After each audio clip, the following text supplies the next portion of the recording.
Hi, everyone. It's John from That's Classic. I want to let you know, in case you haven't heard, I now have a membership level to That's Classic. It's a pretty cool thing, I got to tell you. You just go to the join button in the corner of the video, click that. It's that easy to join. It's $3.99 a month, and for that, you get a members-only live chat with me. We've already done one of these. It was a blast. It's really nice because you really get a chance to get more in depth in the discussion about a particular actor or a particular show.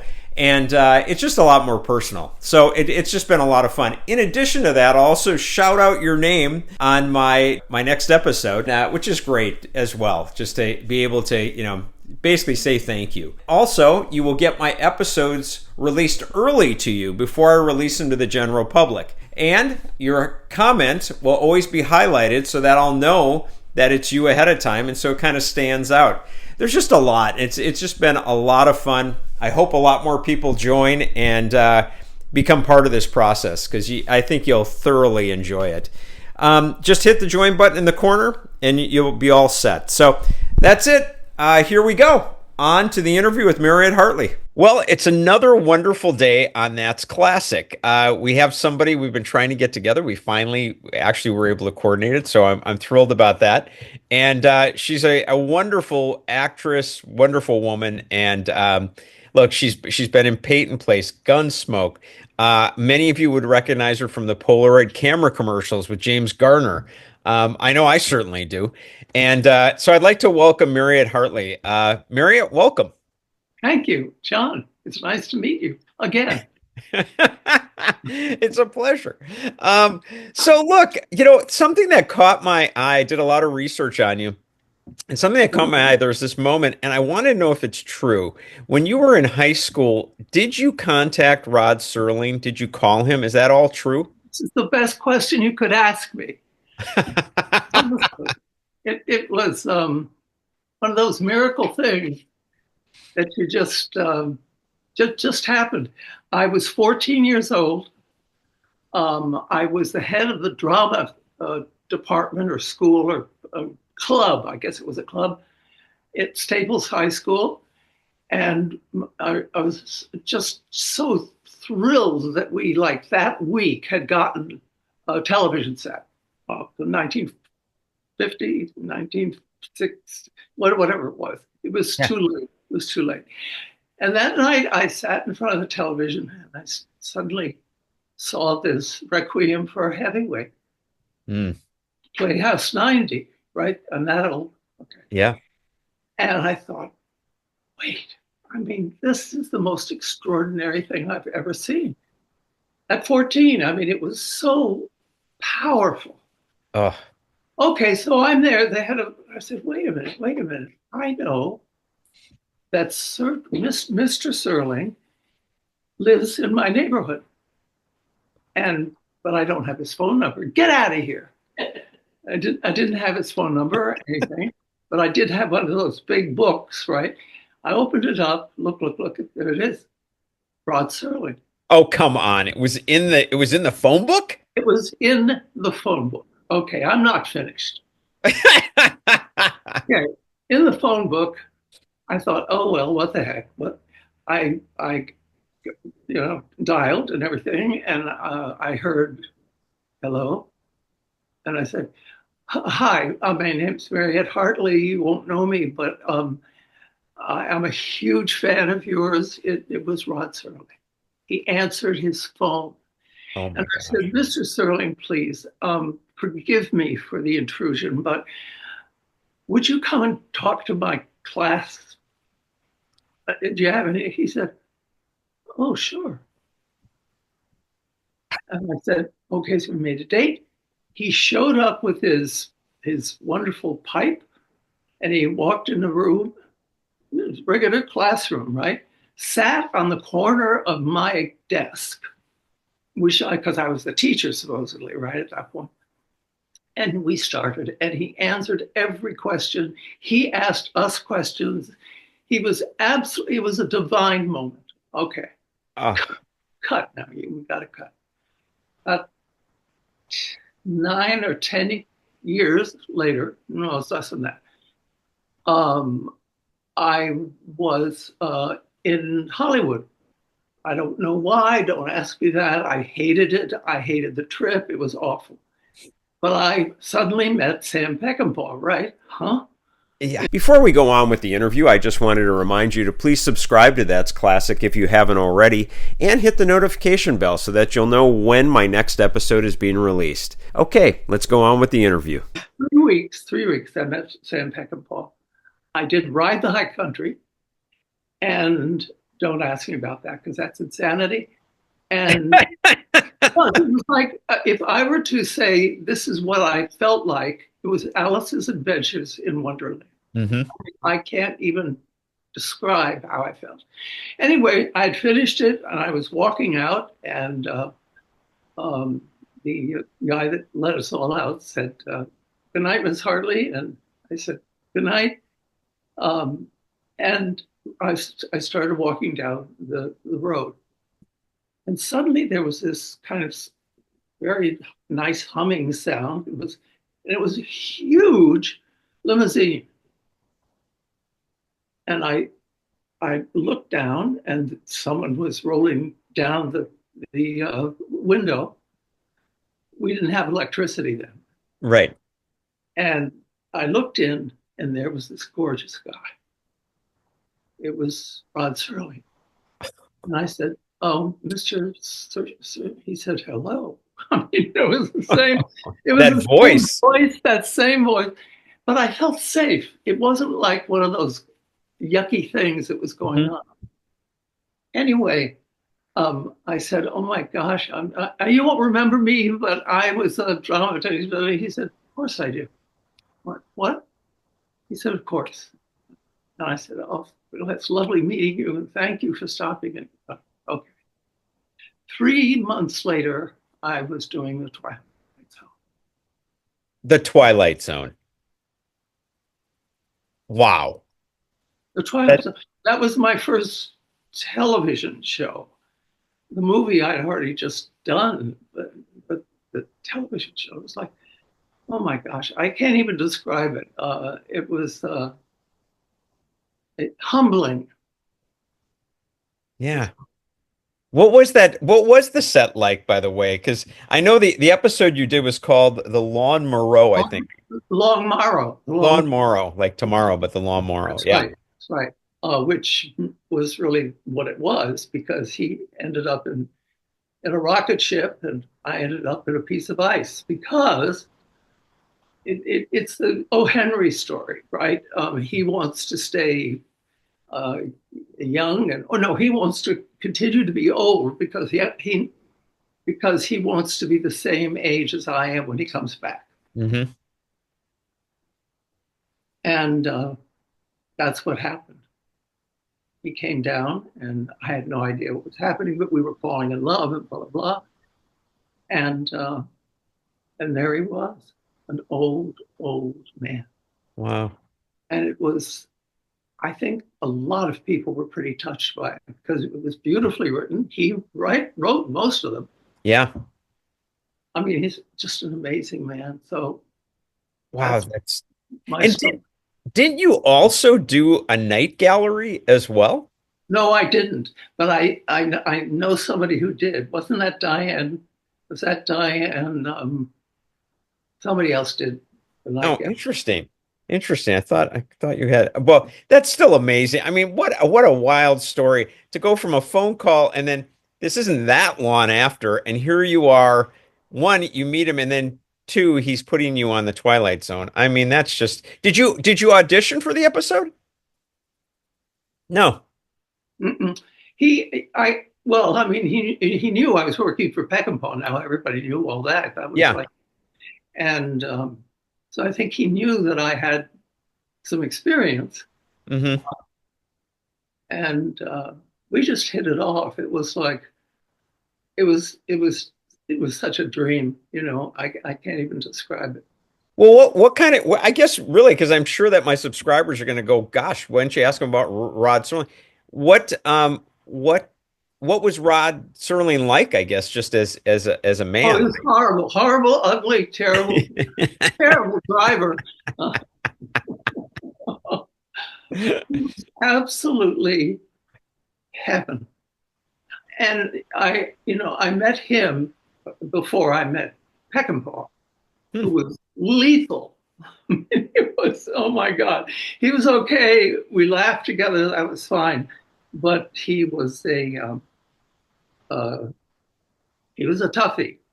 Uh, and but as interesting in a sense um, as the other guy, because he had his own style. He was a big Western guy, and Hmm.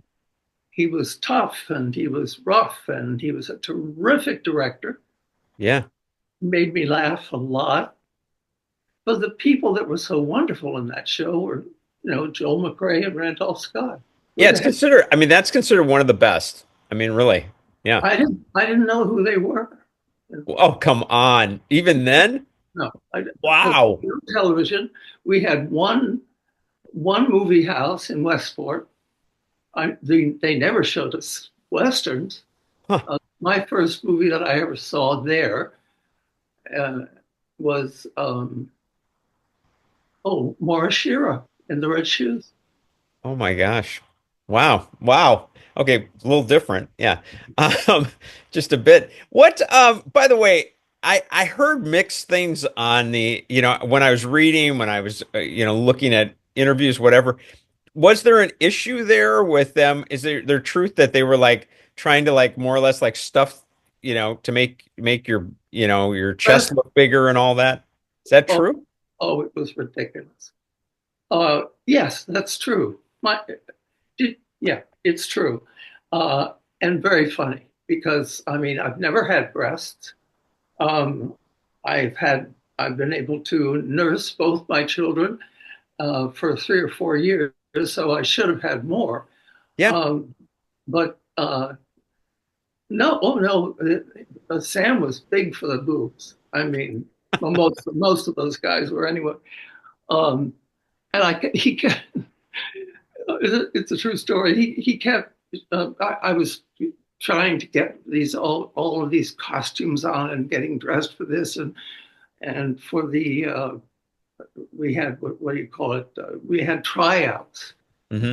and uh, I did a little part of the movie with four different guys, and so what Sam did was he put me in the Western costume area, and he just kept shoving me into this place where I had to change.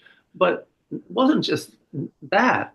They kept filling me up with more and more of this stuff and this stuff and that. I could barely walk. I Oh mean, my gosh. I thought, what is it? What's going on? Why do I have to? Well, when I saw the scenes where all they did was show my breasts, I could barely walk. It was like, and I was serving everybody dinner, right? I had just finished cooking. I was the only person who could cook, and I was this guy's daughter, and he was crazy as a loon. And and I kept seeing these profiles of me with these gigantic. Oh my God! It Oh was my gosh. Wow. I mean, when I was serving dinner. yeah. Yeah, it was great. What now? And I also understood that you kind of bonded with Joel McCrea. That Oh, you I is that right? I adore it. Yeah, What? it sounds like you kind of learned, I mean, a bit from him because I mean, that was, I mean, that's a hell of a way to start out in Hollywood, by the way. Yeah. Wow. Wow, is right, especially with Sam. I mean, he was nuttier than a Friday. Um, but we were, I don't know, did you ever see the film? Yeah, I did. It's been a while, but I saw it. Yeah, So I mean, I like Westerns. me too. So it was Warner Brothers, a back lot. And we were just about to get ready to go into that horrible, horrible killing. And God, it was so frightening. Wow. I was up there and I said, Joel, he said, yeah. Um, how do you prepare for this? We had time. And he said, what do you mean? I said, well, you're so easy and you go from, he said, well, the problem with films is they don't match. So you have to I always said, I always open up my script and I go back to the first scene that would fit into this so that I know exactly what I was wearing. I remember what I was saying. I remember the whole feeling of it. And then I just how did he put it? I pulled up my pants, I tightened my belt, and I go on. Hmm. And I said, "Oh gosh, wow, that sounds easy." He said, "Well, you're doing it pretty well, kid. I don't know what I can tell you," which Wow. was one of the nicest things he could have said. And then they all died. Yeah. That scene is so devastating. Every time I see it, I'm Yeah. reminded of certain parts of my life, but I loved them so much. Oh, and the other thing that I did learn was I had a very hard time crying on screen. Hmm. And I had been working since I was 10, but I was doing theater, so you could kind of fake it. Hmm. You can't fake it in film. No, they're right on you. Yeah. Oh my God. And I thought, what can I do? What can I do? Finally, when I did Silence of the Heart, I don't know if you ever Yeah, saw that's yeah. In fact, that's kind of Charlie. I mean, isn't that related to suicide too? Yeah, that was one of Yeah, them. that was yeah, I remember this. And Charlie was my son. Charlie, what's his last name? Anyway, he's very famous now. Now he's all over. His It wasn't Charlie Sheen. Charlie Sheen was my son, Okay. and I was doing the scene where I had gone back to the young girl whom he had dated, and we had a conversation in a wonderful, wonderful scene. And for the first time, and I was in therapy, because I had to be in therapy after that. And I said, wait, okay, oh my gosh, I'm afraid of the lens. The lens is my mother's face. Mm-hmm. And she was very critical of me. Mm-hmm. And I couldn't cry. Wow. And thank God for therapy. And the scene was a wonderful scene, and everything happened. And that for her too, she was terrific to work with.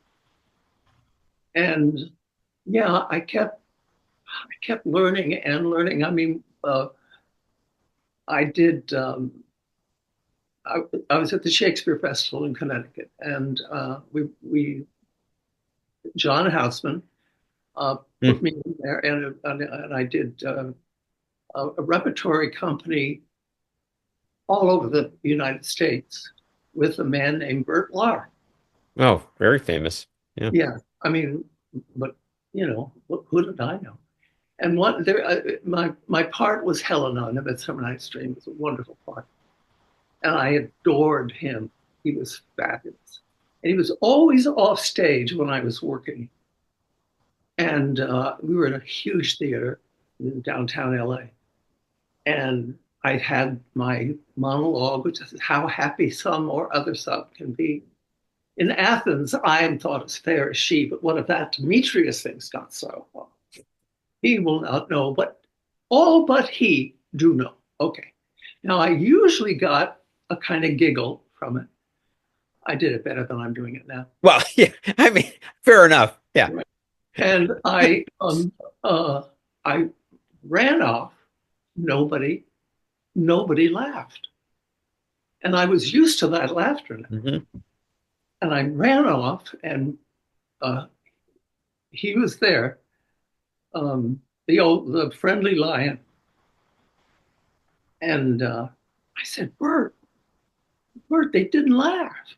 How come they didn't laugh?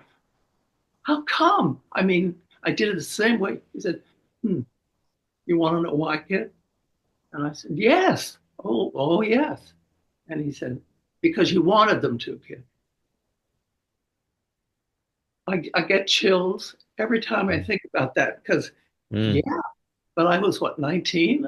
Yeah, Right. What do you know? Yeah. Right. I didn't know. I mean, I knew how to, I was a pretty good actress, Hmm. but that was a specific that no one had said to me. Hmm. Boy, oh boy, oh boy. Thank you, thank you, thank you. Because I get that. I, you know, don't don't push it. Just think about what you're saying, and then if they laugh, that's fine. If they don't, forget about it. Yeah. And then you're not in the moment then either if you're focused on that. Yeah. Right, Yeah. right. Exactly. Yeah, I have an acting background myself. Never the success that you have reached by any means, but I know the process and I've been there and I've been through a lot of and the one thing that hits home, by the way, I always had a really difficult time crying. That was always a comedy. You can go with me any day, but that was a tough one. How did you, what did happen then going back to ride the high country? Where did you go as an actress or what did you do to get yourself to cry then?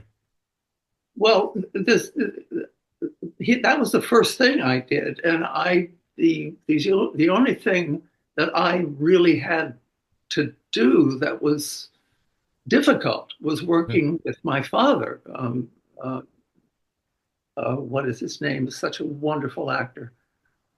Red hair. He had kind of red hair, and he was tough. He was my dad in it, and Okay. I was sneaking around trying to get ready for Jimmy Drury because I was going to Right. or then it was Ron Starr, who was one of the guys that showed up, right? Wow. And I said, um, oh, I was kind of on him, he and I were kind of starting a little love thing, and my father found out about it. He comes, he grabs me and pulls me into the house, and it's so terrifying to me because people didn't really smack everybody, on stage, but he did, and he wanted me to slap him. I remember that, and that was And you very, physically did? You physically did? and he physically slapped me. Wow. So that was the only real huge emotion, except with the wedding. The wedding was terrifying. Hmm. It wasn't that difficult a movie to do because I was living that in my life. I was married to a man who was uh, very violent, Hmm. and so I was just reliving it that day. It was, Oh man. oh, Oof, that's a little too close to home. I did read about that, and honestly, unless you had said that, I was kind of like, oh, I don't know if we should say, but I did in the movie. I can't remember if it's that you are raped or how it goes, but they were raping me. Oh yeah, yeah, they exactly. were, That's what I thought was they were going. I mean, about to like I said, do. it's been a little while since I've seen it, but I have visuals of this. It. So was that had to, I mean, here you're dealing with that at home with your husband, Right. and then you're going there and doing that. I mean, my gosh, that had to be tough. I mean, Well, it was tough, but it was the easiest thing in the world because I lived that. I was living that. I was going home to that man. wow. And I said, what the heck? I just said, well, I'll get paid for it. Wow. Yeah, yeah, yeah. I mean, I guess, I hate to say it, but as an actor, you're accessing, and Yeah. that's It's either, that's yeah, yeah. yeah, that's amazing. Another thing on that film that I heard, and I don't know if this is true either, and I would like to get into, about your father and all of that, and he committed suicide and that, because I think it's important, especially in your case. But is it true though that when the film came out, he did actually say to you though that, you know, like basically gave you praise for once? Who, my dad? Yeah, your dad. Oh, my dad loved me. He was the one. My mom was a little jealous of me, I think, and what I Mm, was doing, what I was able to do, whatever. Dad just worshipped me as I did him because I mean his paintings were just wonderful, mm. and I learned so much from him. Besides the fact that they were both alcoholic, and Right. I didn't know the difference between reality and that kind of thing that you live Mhm. with alcoholic in an alcoholic home. But no, he was very proud of me. He adored me, which is Mhm. what was kind of strange about the whole thing. Yeah, yeah, that is. But I mean, You is there any rationale to any of that? I mean, know, what, how are you going to say that? What, look, because it's come up, was that around the time, or how long after that was it that your father did commit suicide? okay, first of all, I'm very, very involved with uh, with suicide, and they've kind of stopped calling it commit suicide. Interesting.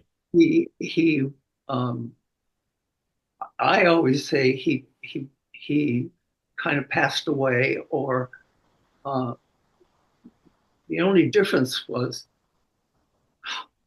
that I was there when it happened, and it was a gun. So it was devastating and horrible to live through and get through, especially in a family that doesn't want to talk about it. Yeah, So there's a yeah. lot of work that I had to do, a lot of work. But I got a lot of respect for you because you've done a lot of work, but you've also done a lot of work for other people too. You've gone out there. You've got your foundation work. I mean, you haven't sat there and kept it yourself. You've tried to in essence kind of save other people, so to speak, or save them on Yeah, whatever level that may be. yeah. And that's pretty awesome, Well, it was either that or die. huh? I mean, it was either follow him or learn how to live with the terrible, terrible memories. Hmm. And the best thing was to be able uh, to talk to people who had had that happen too. Hmm. Hmm. People are very frightened of talking about suicide, and so boy, how do you learn? How do you learn? Well, the main thing is you start talking about it. Except the first time I did talk about it publicly was in not Reader's Digest, but one of the TV Guide. Uh-huh, sure.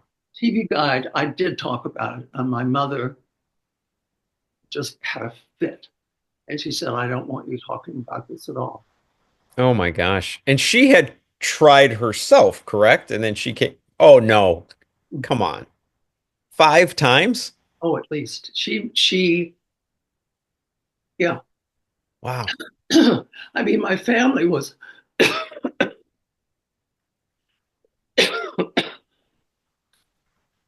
I didn't really know about my dad. I mean, I knew he had guns and he had stuff, and don't drink water when you're working. It's Um, okay. It's all right. but what I didn't know really is that many of them in the house, when we moved to California, and we're living together. And I didn't realize that his his gun, few of the guns were loaded. I mean, I didn't know that. Mm. So it was, I don't know, it was just oh, darn. Don't worry about it. If you got to get some more water, go ahead. I mean, I always say life happens while you're doing these things. Whatever, it's not a big deal. So what was the question? Well, I think we were just talking about Yeah. you had said that your mother had tried 5 times, and then with your father, they had just moved out. And when they moved out, although you knew he had guns, you didn't realize that these guns were loaded that he had brought. Yeah. Nor that was he going to use them. I mean, I had no idea. Who would know that? Yeah. So that took a very long time for me to get to, first of all, begin to talk about it. Because people didn't talk about that kind of thing in those days. They Oh, just I can imagine. Yeah.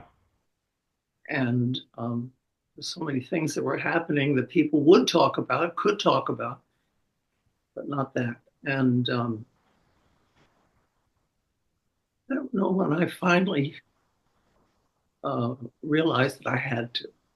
Mm-hmm. And we began when I started doing the morning program and stuff like that in New York, which was pretty thrilling and very scary. I bet that would be. There was a time when, what was the name of it? It was a school. And there had been several suicides in that school. Hmm. And I said, can I talk about it on the morning program? And that was making it so much more public than I had ever done. So, and I realized as that happened, I began to feel better. And I was also in therapy like crazy, so that I could live. It's like, tell people and say, this is, people don't have to do this. There are ways out, and blah, blah, blah. So it became, it's this an interesting, I won't go on and on, but there were no groups like that. I can imagine. We started groups gradually in New York City. We had a big group in New York City. My mother was very nervous about going to, but she didn't believe in it at all. And it started very slowly. And now there are, I don't know how many groups there are, but it's all over the world. Right. And that was miraculous, just miraculous for me. And to be able, have you seen our movie, the movie that we did? Yes, I did. And if I get the title wrong. Oh no, you can't ever get it right. No. Our almost completely true love story. That's it. Yes. I did see it. And I thought it was wonderful, by the way. Yeah. Oh, thank you. Thank you. And I worked so hard on that. I tell you, we loved it. We did everything. We paid for it. We did it. We said, oh, you literally did everything. Yeah, I have to say. I mean, you had a lot of wonderful help. I know about the editor and all those things. But you did. I mean, really, the two of you, incredible job. Yeah. Well, thank you. Yeah. Did you hear that? What? Well, it was interesting because it was the two of us, and Jerry, for example, didn't know really anything about my dad. Yeah. Wow. And we really worked that in. And I said, honey, it's so funny. I mean, we just, first of all, we laugh all the time together. It's one of the great gifts for me. But people don't know or have no idea that I would be called, in the middle of the night saying, I need help.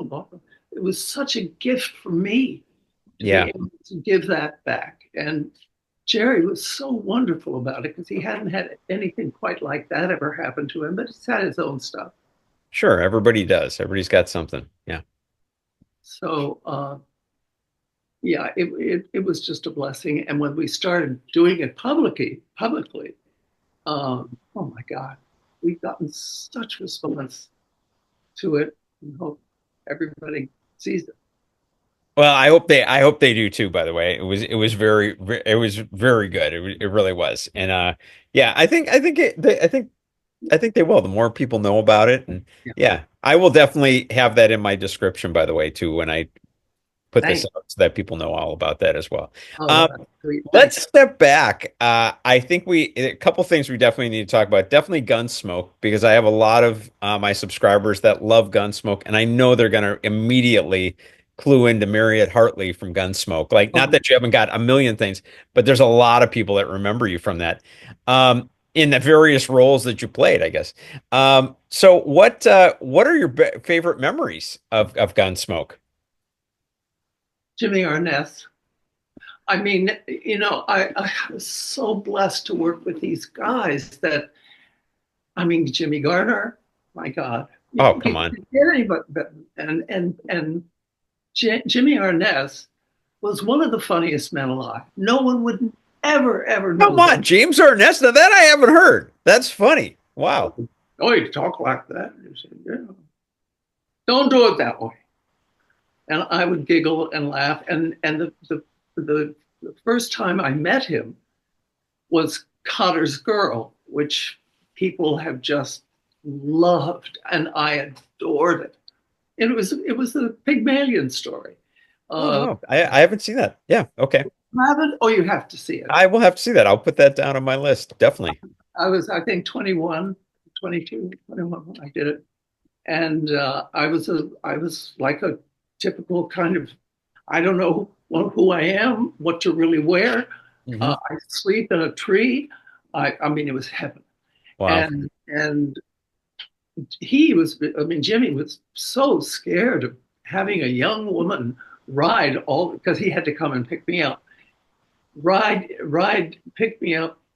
I To be on his horse is already a movie. I mean, I couldn't walk for at least 2 weeks. It was the fastest, biggest, widest horse. I did a lot of riding on it, so it was very funny. Oh, But he, God, he was just great. Um, and the writing was so wonderful, and yeah. the people I worked with were so wonderful. Mill Stone and a Kitty, for heaven's sake. Oh, yeah. And when you see it now, you'll see.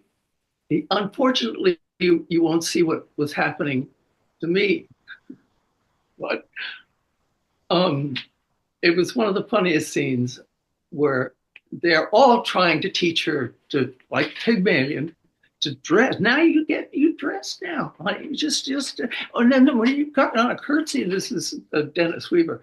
Now when you're gonna curtsy, you just kind of bobble. You bobble. You go up and down, up and down. I have no idea what I'm doing. I've done nothing like that since I was at Bollywood. And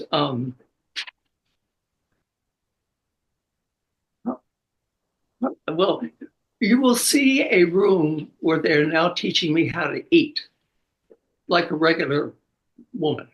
Mhm. Oh my I'm gosh. not going to give it away because it's just heaven. Okay, I'm checking it out. Yeah. And and uh, and I was working at night too. I was doing a wonderful play at night, so I was exhausted, and to do some of the things that I had to do in that script, and then oh my God, it's and everybody, all they did was laugh all the way through it. I Wow. can't do this. I'm supposed to be serious, and they would start again. Whoever it was, Jimmy Arness went, oh Jesus, God. Went And on it just goes like a wave, just keeps going. Yeah. So was that what offset then on Gunsmoke? Was it a pretty light set, like in that sense? Like were people pretty? it was heaven. They've all been on that set for how many? 18 years, Oh yeah, it was crazy. Yeah. Oh, and they were sweet. Oh my God. It was just heaven.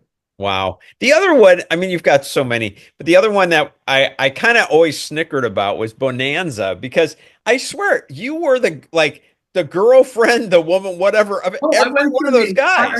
I went through the entire family. And Yeah, then the entire family. all the guys, all the boys, and then Ben. Yeah, Pa, you're there with like what the heck? Yeah, who? How did they write that? That they, I mean, because I'm sure people were watching, going, "Wait, wasn't she with?" Oh no, that happened, and people wrote it. there was one paragraph I got from somebody, a letter. Oh, it was the head of Paramount, and somebody wrote to him and said, dear Mister, oh, he's a famous guy. Anyway, Yeah. we love Bonanza. I mean, we really love Bonanza. We watch it all the time, and well, there was this show that was about an Indian that came in and people were coming around and talking and screaming at her, and didn't didn't they recognize this woman? Yeah, didn't they recognize this woman as being uh, Haas's wife Right. and I thought I was going to die. I mean, it Oh my gosh. on and on and on. And she really wrote it to him. Wow. Oh my gosh. Well, because it's like you're in their home. They get to know you. That is so funny though, because I swear it is hysterical. They keep bringing you back and they put you with another one of the brothers, the whatever. I mean, it's just I just haven't seen that in another show. I just thought that was really ironic. How did you feel as an actress going in and you're like now with with this brother, or you're now with I'm there with Michal Landon, right? yeah. Okay, Michal Landon, I'm the teacher or something and are doing things or whatever it is. He's one of the funniest men alive. Nobody warned me about that. Oh And my I am awful. If I see somebody crack, I'm done. Yeah, yeah, me too. I have to squeeze myself. And oh, we had such a wonderful time together. And Hoss, good Lord, what an incredible guy he was. Dan Blocker. Oh, Yeah. um, What would Michael Landon do to make you crack up? it's hard to do it because he did. Most of them all talk a different language, right? So they say, "Well, hey, honey, you just did that great," and if they say it in the middle of a scene, I'm done. Oh yeah, I have to turn around. I have to laugh by myself. I have to do whatever. Oh, it's awful. It's awful. Wow. Wow. Michael and I were actually asked to do the People's Choice. I don't know if you remember that show, People's Choice Awards, yeah. the People's Choice Awards, and I'd never done one of those kind of things. And I thought, oh my God, that'd be so wonderful for the two of us to do it because we both giggle. He Hmm. can, he'll someone or I'll say something and then of course the actors decided to strike. Mother, yeah, Right, right. we didn't get it. We didn't get it. Oh no, no. Oh, that's Boy, hard. I wish he were alive because I'd insist on our at least trying to do like an old fashioned. Yeah, yeah. He was I mean, look, I've had a lot of people on from like Little House on the Prairie, so I've heard a lot about Michael and other actors that have worked with him. You know And what my kids call that? Little what? house on the ferry. On the fair. Nice. Nice. Go ahead. Go ahead. But I mean, honestly, I have to say my takeaway is the man was a genius. I mean, literally, he would write those episodes, direct them, produce them, act in them. I mean, he was like 24/7 in there, it was just really Right. amazing. Yeah. There were a lot of actors that did that. I'm trying to remember one now, but I won't be able to. Well, if it pops up later, let me know. Okay. What about, okay, and then we've got, of I'll course, tell you. Marty. I'll What? tell you. Yeah. Columbo. Who is it? Columbo. Oh, Peter Falk. He ended up um, doing everything. Everything. He cut, he edited, he yelled at you, he became the director, he was, you know. Yeah, well, he wasn't he with that like the John Cassavetes crew or whatever too, like that whole Yep. artistic. They did I a don't know. movie. Oh, yeah. Yeah, yeah, yeah. I think Peter Falk's one of the most underrated actors there was because he gets so overshadowed by the Columbo, but the man was he had so much, you know, Yeah. going on there. Did you ever get a chance? Oh, well, of course, you were on Columbo. Yeah, that's right, right? Yeah, what was it? Well, actually, while we're there, what the heck? I don't have to go in any order of anything. What was it like working with Peter Falk? Well, I always like to, and Ruth Gordon, don't even start with her. Oh yeah. Um, he was a tough guy. These guys, once they, I was a bit of a what do you call it when you're the one that's put in the corner and nobody's paying much attention to that person. Okay. Didn't pay much attention to me. I had a decent part, but he was and I honestly didn't know when he was trying to direct me and change what I was trying to do. It got really kind of strange. And the director uh, was, I worked with him a couple of times. He was not a pleasant guy either. Mm, Really tough. Um, and it surprised me because I think he's funny and I agree. yeah. But boy, he was a tough one. I mean, he was it, and that surprised me. I kind of always think because I'm so used to working with these guys that giggle and laugh and have a terrific time with it. Right. Very interesting. Wow. I had no idea. What about Peyton Place, by the way? Because you were on like I want to say like 30 something episodes of Peyton Place. Clara Morton. What was that experience like Claire for Morton, Frigid Doctor, you? my Right. Frigid Doctor period. Yeah. Oh God, it was insane. I was there when what's her name, Mia Farrow came in.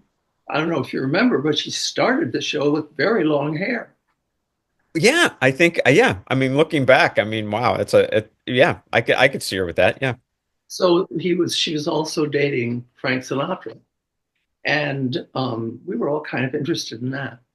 And she came out in one day in this limo and stepped out, and I looked at one of the girls I was working with, Barbara, whatever her name is, and I said, come here, what's happened?" We all had our noses to the window. And there was Mia, got out of the car with short hair, straight up like that, short hair. That's when she started her short hair. Yeah. But you can't do that. Not Right, lose. because she's got her character. That's right. And yeah, you have to match. You have to do this. You have to do. Yeah. We just sat there and thought, okay, how's she going to get out of this? She didn't. She just walked around with short hair. Wow. Somebody must have mentioned it. That, oh, she, you know. Anyway, it was a bit strange. Yeah, that is a bit strange, but I guess you're dating Frank Sinatra, and everybody always had a little bit of a, well, maybe it's Frank. I don't Yeah. want to rustle any feathers. Yeah. Oh, no, right, right. Wow. Wow. Did you enjoy that time though in Peyton Place, or what was that? What? Really No. did. First of all, I had more lines than, I mean, you don't get a chance to really have time to learn them in the way you want to learn them. And but there were. Have you ever seen my book? Have you? Breaking the Silence? Did you read it? I honestly, I just gave her a page through. Not that I don't want to read it. I've got it. I have it, as well, There's but some I haven't gotten to it yet. I've got so many people I've interviewed that I get their book, and then I'm like, I just haven't read the whole thing. But yes, I definitely know your book. well, anyway, um, there were three directors. We had only three directors, right? For different because it was I did 39 episodes or something. Yeah, I was going to say it was a lot. Yeah, it was a lot. And I'd sit down. They'd tie me up like this. Before I knew it, John Newland was one of them. Then Ted Post, and then there was another one. I can't remember. It's in the book. Uh-huh. They come up to me. I don't know if they knew that they were doing that and it was a gag for me, or if they just did. John would come up to me and say, "A good show. Don't forget she's frigid." And he'd leave, right? And I said, "Oh, okay." Next director. that was going to direct me for the next show. Ted, what was his name? It's funny. He said, "Hey there, you look good. Don't forget she's frigid." Oh, come on. Oh, I'm telling you the absolute truth. That's the only thing I really can do is tell the truth about it. I got into more trouble. Yeah, that there was. And you never knew whether it was a joke or they were just they. I never knew, but I put it in my book like a joke. It had to be a joke or something, or it's just very funny. Yeah, the coincidence of it, that's really bizarre. Wow. What the other one too is Marnie. And I'm a Hitchcock fan, so I mean I love, Alfred Hitchcock films. But you've got Sean Connery and Tippi Hedren as well in that. What Not stop right there. Tippi Hedren was such a lovely woman, and we got to be quite friendly. I mean, I was also working in something at the same time as I was doing that. Yeah. And at the Pasadena Playhouse, I was doing O'Neill dramas. Okay, so had to rush to the theater. And Tippi came up to me and said, "What are you doing?" And I said, "I'm doing a wonderful O'Neill play." And she said, "Oh, I'd love to come and see it." No, no one had said that to me. She was very sweet. And of course, she loved all of her animals, and Oh, come on. she was a lovely, lovely person, as opposed to Hitchcock, who scared the hell out of me. Wow. We really did. I never knew what was going to come next. And Was that, he a good director though in that sense or I mean, yeah, I suppose. But that was when also right around the time that my dad died. oh. So it was, a lot of strange things to try to get used to, and also work with Mr. Hitchcock. Yeah, because you really talk like that like low voice, right? Yeah. Yeah. Was it hard? I mean, this is the best way, but was it hard to take him serious with that voice though, too? No, he did it very well. He kind of pulled me in when it was my scene, and we got very close and very kind of cozy, and then bam, he just cut me off like that. "You have a lot of problems with Ben, don't you, Miss Hartley?" And of course, I can't talk about it. My dad. "Yeah, well, all right." The one thing that I did see that I loved was that he did the old, how they paint they sketch Hmm. like we do it in advertising company, and he did all his own. All All the storyboards, you mean? All that? Yeah. Yeah, his but wife, I think it was, I think, was it his wife or ex-wife? I can't remember how that went, but I thought she was like right there with him doing his that. daughter, his daughter, yeah. His daughter. It was his daughter. Oh, No, no, his wife was there too. No, she wasn't there on the set. But hmm. his daughter had been in 2 or 3 or 4 movies with him. Wow. They're very cool. What about Sean Connery? I mean, what? Yeah, I am curious because honestly, I've heard a few things, from other people, so I'm just curious. What was your take on Sean? I didn't have a take on Joe. We came up and down fake elevators, and he didn't talk to me. Huh. So very strange. Was he that? I mean, when you saw Sean Connery, though, was it like, wow, is this guy a incredible looking, man or whatever? Did he have that presence, that charisma, or not?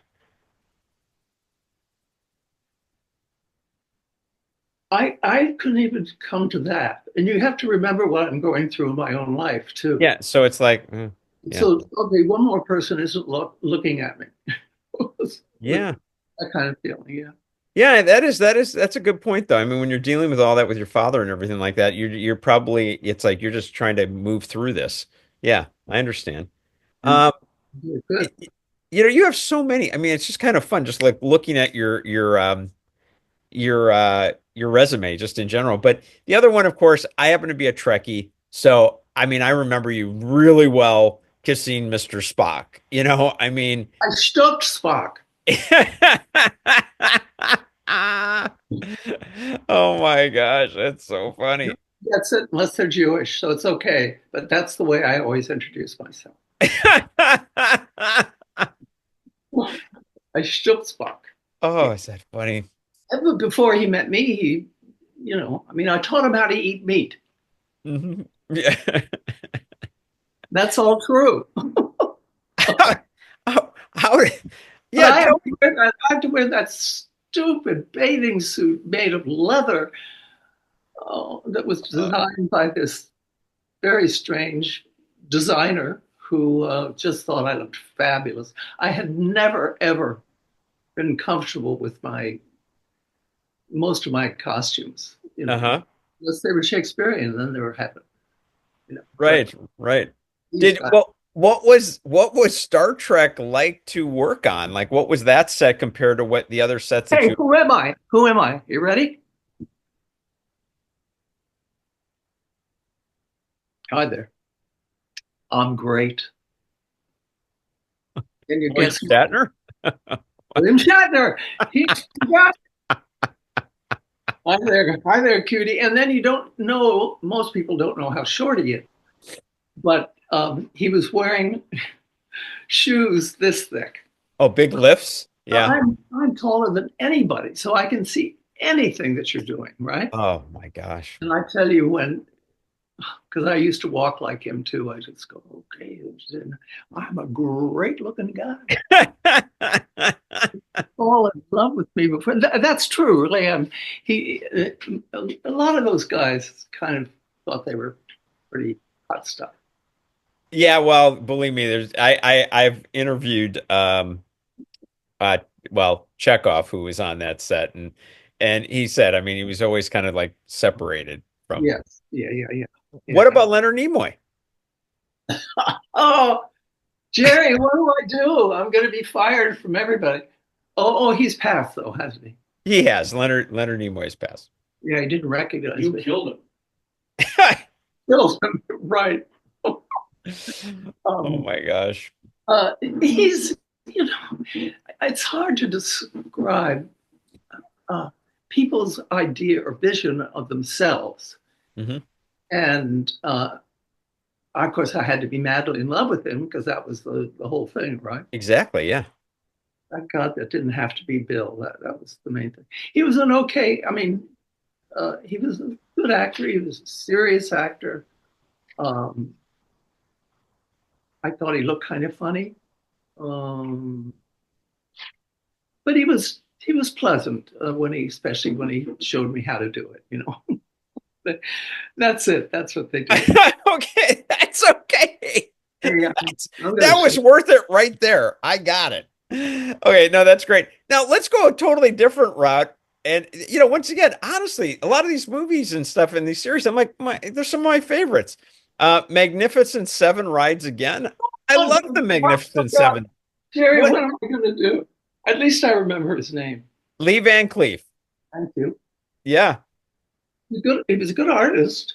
I mean, he wanted to paint me desperately, and I didn't quite know if I should go to his house and get that done. So Oh, um, we were at a place called, and Warren Oates, who I had been working with, and a lot of stuff already. hmm. And I liked him. I mean, for a guy that smoked a lot of marijuana, they were kind of their own guys. They all disappeared, and then I'd get chased around one of the motels, they call them. Yeah, Yeah. The smaller ones. Yep. most of the people, most big guys, really big guys, older guys. Forrest Tucker. Oh yeah, I remember him.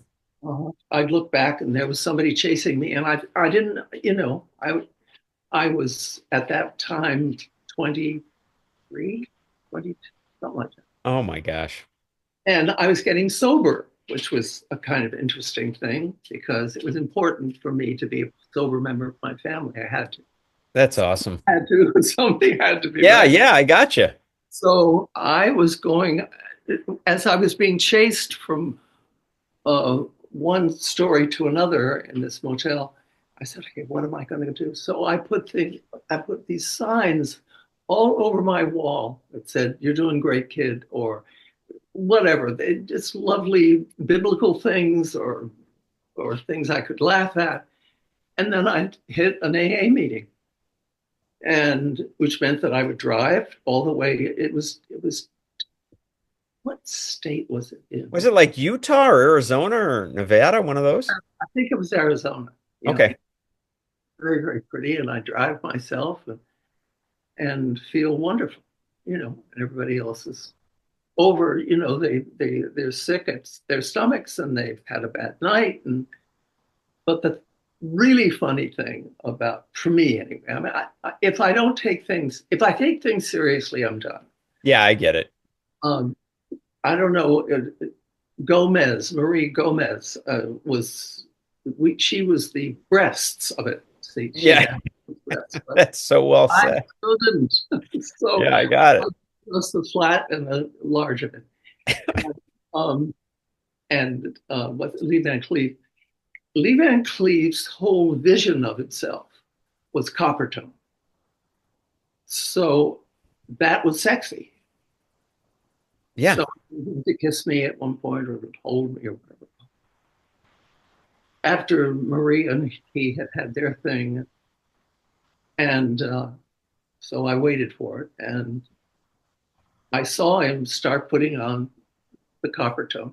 I mean, it wasn't just copper tone. It was like oil, like oil slathered around him. And he had his pants on and everything. what? And he grabbed me and he hugged me, and I fell through his arms.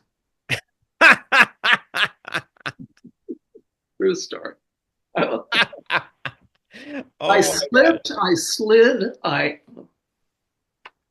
So those are some of my things of Mariette Hartley. I love that. You're great, really great. Oh my gosh. The other ones, there's a lot of them, but you know what? Before I forget, let's talk about the Polaroid commercials with James Garner. Because one thing that I read that I really loved hearing this, because by the way, all I've ever heard is great things about him. I will say that up front. But I read that he actually put in the contract that they needed to pay you. Like, I yeah. see. Is Uh, that true? I think. Well, if that he thinks that's true, then I'll take it. But no, he never wanted me to get exactly what he was getting. Well, not get what he's getting, but he wanted to make sure you were taken care of. It was like you were a lot more integral than just the Yeah. actor they're bringing in, so to speak. Okay. I guess he okayed it, but it was never what he got. Yeah. Oh, I'm sure. I'm sure. Yeah. Yeah. Okay. I was in heaven. I had my little kids come around, and they stay in the Winnebago, and we laugh. So no, and it was such an extraordinary experience. I mean, you can see them, almost all of them, on YouTube, Hmm. and but you can't say you can see that much because we worked for 7 years together and we did 250 commercials. I mean, that's an actor's dream. Dream. Yeah. What was he like? What was he like then from your end? Because obviously you were with him a lot. Oh, I was with him every day. Well, we didn't. I mean, we worked all year long, but it was done in various stages. Sure. And the way these guys wrote these commercials, it was just so heavenly. I mean, they both lived in, I think it was in Weston, Connecticut, where I lived.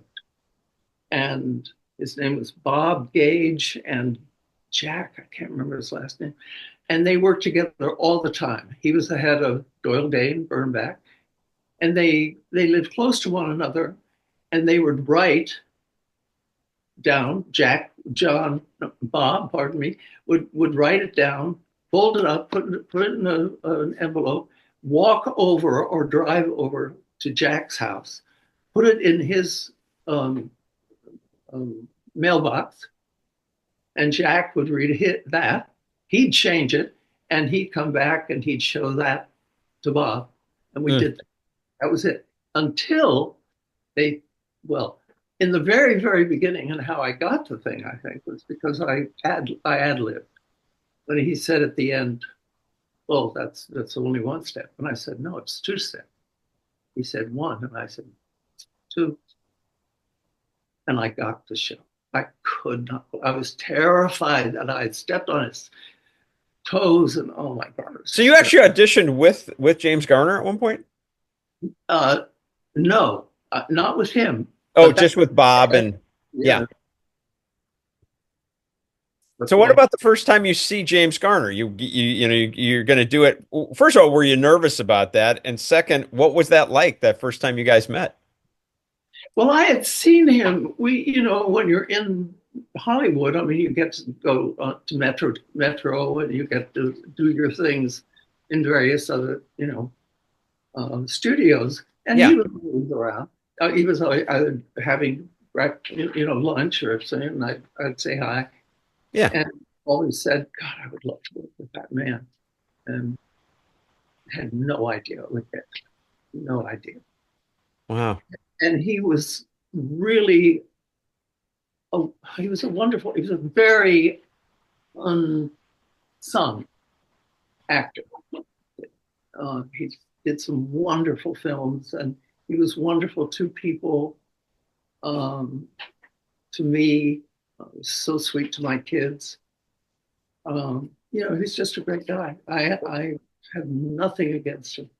Did you guys have fun when they weren't necessarily rolling the cameras and you're just Oh God, waiting? yeah. I mean, that's how we got to ad lib. I mean, I would say something, you could say, "Oh, that's good." I mean, we really got to know each other, and yeah, he was very special. Wow. Did you stay in touch afterwards? It's hard with Jimmy. With me, he didn't do it. Except when he had a wife who was very standoffish, and Lois, I think, was her name. So I never look. I was very married at the time, and had my kids, and still nursing them, and they were 22 and 23. I was a little busy. Um, Yeah, no, I get it. I get it. Yeah, and there's that whole thing. I mean, my gosh, one of the things I read too is you even put a T-shirt together that said, "Look, I I'm not James Garner's wife." had to. I had to because it was all over. And that people would come up to me time after time and said, "Is he not? Is that baby your? Is that? It's mine, okay, mine and my wonderful husband." And I said, "Screw this, I can't." So People magazine came to me, and I had it made, by the way, Oh, handmade, hand painted. And what I was going to do was put it on his Winnebago uh, steps, and he was going to walk, see it, and go. I mean, I knew what was going to happen. I think it was raining that day, so I couldn't do it. But it was okay because I showed him. When we were working the next day, I showed it to him, and he beat himself. I thought he was going to laugh so hard.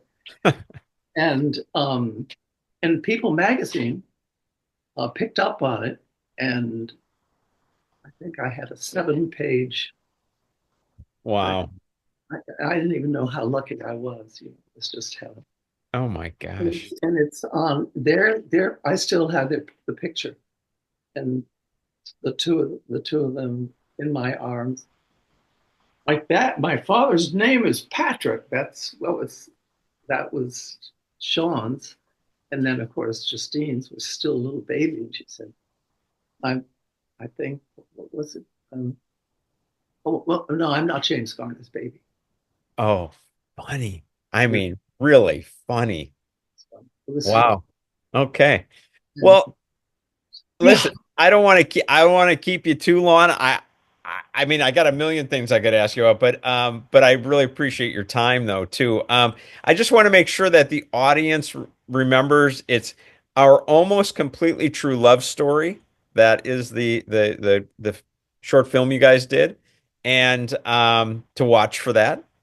And your book is Breaking the Silence. which also, like I said, I'll be reading it. I get overwhelmed, to be quite frank with you, How about can you not? different How can people. you not? Oh my Yeah. God. But I do want to read it, and I've heard great things about it, and I did get a few excerpts from that as well. Um, but Mariette, thank you so much. I mean, I just can't thank you enough. I really, it's a pleasure talking with you, but it's also a pleasure the work that you've done, like you were saying, for I guess suicide, mental health. It's just great.